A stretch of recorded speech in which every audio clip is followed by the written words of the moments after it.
My name's Bob Freerks, and I work with Rentech. Rentech is a renewable fuels corporation that will also contribute to what these people are talking about too. We make propane as one of the byproducts of our fuels, and it is a green propane from natural resources, and we make electricity in our plant. So we can help power batteries with green electricity, propane vehicles, and synthetic diesel fuel and jet fuel. So I'd like to talk a little bit about our company, the fuels that we make, how it fits in with the infrastructure, and then we'll answer questions about all the various technologies. And really, there is no competition between all of these technologies. It's just what is the best choice for a given application.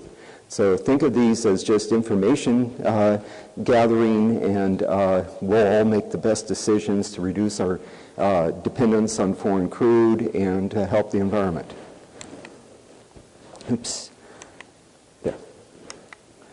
Rentech has been in existence since 1981. A couple of people from our National Renewable Energy Laboratory founded the company to look at gasification of coal, biomass, and other materials and converting it into synthetic fuels. We purchased a ammonia plant in 2005 that we were going to convert over to a coal-fired process from natural gas, but turned out natural gas prices dropped, and what we've got now is a revenue stream, which is something that a lot of the new technology alternative fuels organizations don't have. So we have staying power. We're not going to run out of money because we already make enough money to cover our research costs. We've got about 250 employees, and our management team is very experienced and has been working in various parts of either the refinery industry or the financial industry or technology management for a long period of time. So we've got an experienced staff. We have about $200 million of annual revenue from our ammonia projects, and that keeps our technology development moving. We make a 100% drop-in diesel fuel or jet fuel. The jet fuel is certified by ASTM to blend at 50% with conventional jet fuel. That's what we're certified for right now, so we can fuel planes. There have been flights with synthetic jet fuel, and right now there's 4 major companies that are making synthetic jet fuel, Shell and Sasol in South Africa, and in Qatar, ourselves and a couple of other small companies have technology for making synthetic jet fuel. The nice thing about our technology is we can use any of our resources that are available in the United States, which helps us reduce our dependency on foreign crude. We can use our vast coal supplies.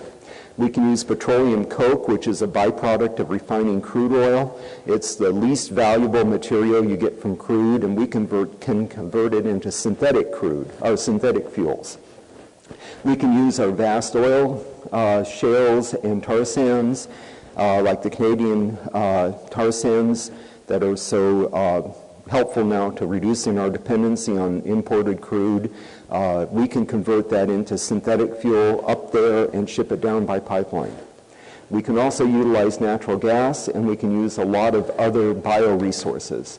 And we've got a project now to make biomass into synthetic fuels in Rialto, California, and we'll be supplying the LAX airport with fuel for the ground support equipment. All our fuels are certified ASTM quality fuels. So diesel fuel is a drop-in fuel. You don't require any changes to your equipment or your storage tanks or anything to use our fuel. We have a low carbon footprint from our Rialto plant. We actually can be carbon negative because of co-production of power. We meet all regulated emissions. In fact, we reduce all regulated emissions. So the fuel that we make in some applications can reduce particulate emissions by 50% or more, NOx by 20%. We have a very, very high cetane index. So our fuel will be in the 70 to 80 cetane, which means a big improvement in low temperature starting capabilities of diesel equipment. I did work with, is it a Detroit diesel engine, and we started 20 degrees Fahrenheit lower temperature with our fuel than with conventional fuel. So we could start at minus 20 Fahrenheit easily and run quickly. There's some videos I've got if anybody's interested later of showing how a minivan running on with a diesel engine starts and runs instantly on our fuel and required multiple cranking and then rough idle with conventional fuel. So it's really amazing what this synthetic diesel fuel can do. Pictures over there show the Rentech fuel here burning clean and the conventional diesel fuel burning sooty. And this is something what happens in an engine. It's not a direct comparison really, but conventional fuels do produce a lot of soot. That's why they put diesel particulate traps on new diesel engines to reduce that soot emissions. Our fuel reduces soot emissions just because of the composition of the fuel. It's also a very long storage stable fuel. We've had fuel in storage from some of the Air Force work for 10 years, and it's perfectly stable. It doesn't decompose like biodiesel and form gums and varnishes. It is just like pure kerosene. It can sit on the shelf for years. Here's some of the emissions characteristics of the fuel. Conventional diesel fuel will have 100% emissions, and our fuel will reduce hydrocarbons by about 40%, carbon monoxide by 50 to 60%, nitrogen oxide, I'm sorry, I've got 50-60 for hydrocarbons, about 40% for carbon monoxide, about 10% for nitrogen oxide, particulates around 50%, and we get almost a 98% reduction in carbon dioxide emissions because for a Rialto project, all of the fuel for the plant comes from biomass, so it's new carbon and does not contribute to CO2 emissions from the fuel. Here's a chart that really gives you a kind of a background of what's going on in California. California has a low carbon fuel standard. So they have measured the carbon emissions from various types of fuels, and that includes the production of the fuel and the use of the fuel, what we call a well-to-wheels analysis. And conventional gasoline and diesel give off about 90 to 95, almost 100 grams of carbon per megajoule of energy. And our Rialto project gives off 3 grams of carbon. So we have a very low carbon fuel which will help California meet its low carbon fuel standards. And we are the only fuel that can meet that requirement while producing large volumes of fuel from renewable resources. None of the other projects can produce carbon emissions down here. Even, say, hydrogen, which is generally made from natural gas, has relatively high carbon emissions because the source of the natural gas is a fossil fuel. So the hydrogen you get from that natural gas is also a fossil fuel emitting energy source. Biodiesel, actually, this number has been raised up to about here because they've did an analysis of what they call land use change for production of biofuels. And what that means is if you're growing energy crops to make into fuel, there is a penalty for converting barren land into energy crops. You're disturbing the ecosystem, you're giving off carbon emissions now that will take 50 to 100 years to recover.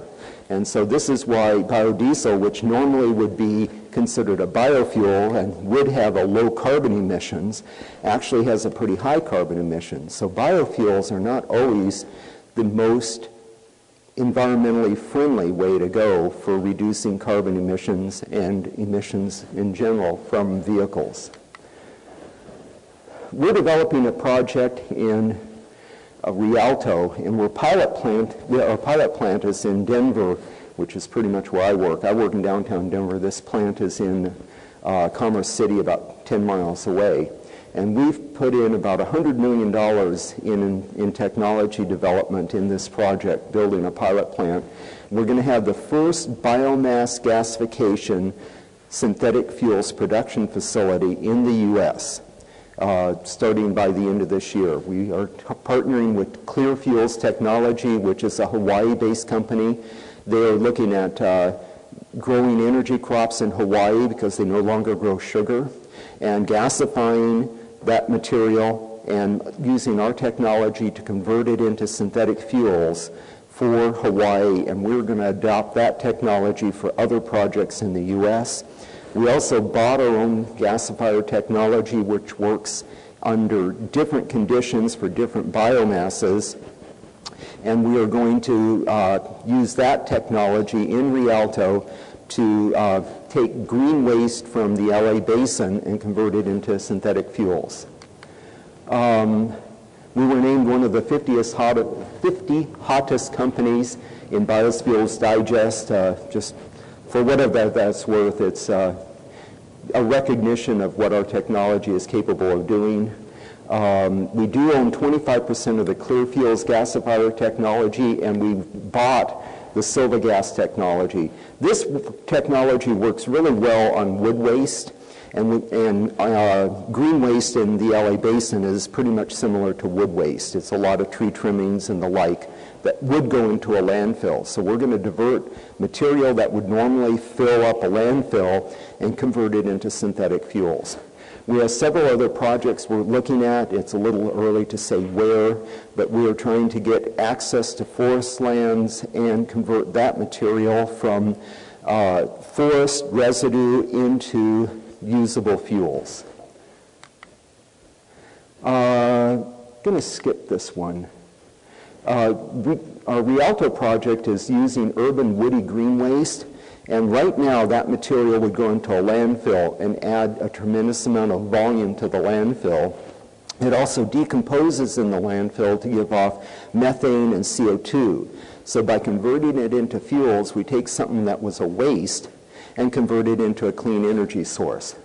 We have a near zero carbon footprint, and if we take credit for the green electricity that this project produces, we can sell the green electricity to the grid and get credit for the fuel and actually have a negative carbon footprint, because it gives off, you give off carbon emissions when you produce electricity from a lot of resources except for nuclear and hydro.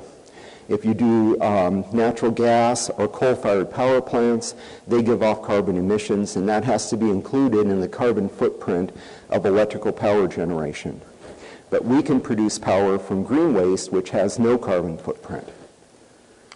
The technology is pretty straightforward.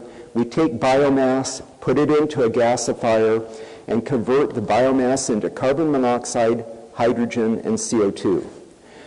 Through a couple of heat exchange units, we bring the heat over to this unit to gasify the biomass, bring the synthesis gas, carbon monoxide and hydrogen, over into a chemical reactor where we make hydrocarbons.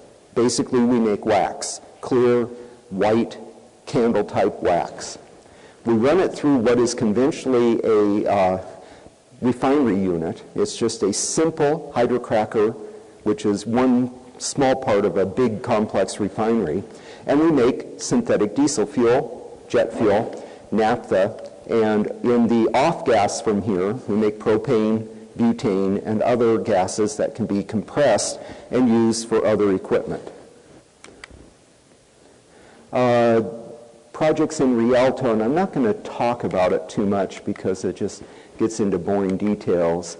But we do have offtake agreements with airlines in the LA basin to use at LAX, and we're also thinking of bringing fuel into Ontario. And these are the major partners in that offtake agreement. And that fuel will be used in ground support equipment. And it's a drop-in fuel, will not void any warranties. It's both an alternative fuel and a green fuel. So there's a lot of credits that can be taken for using that fuel. We can make this project work in many locations.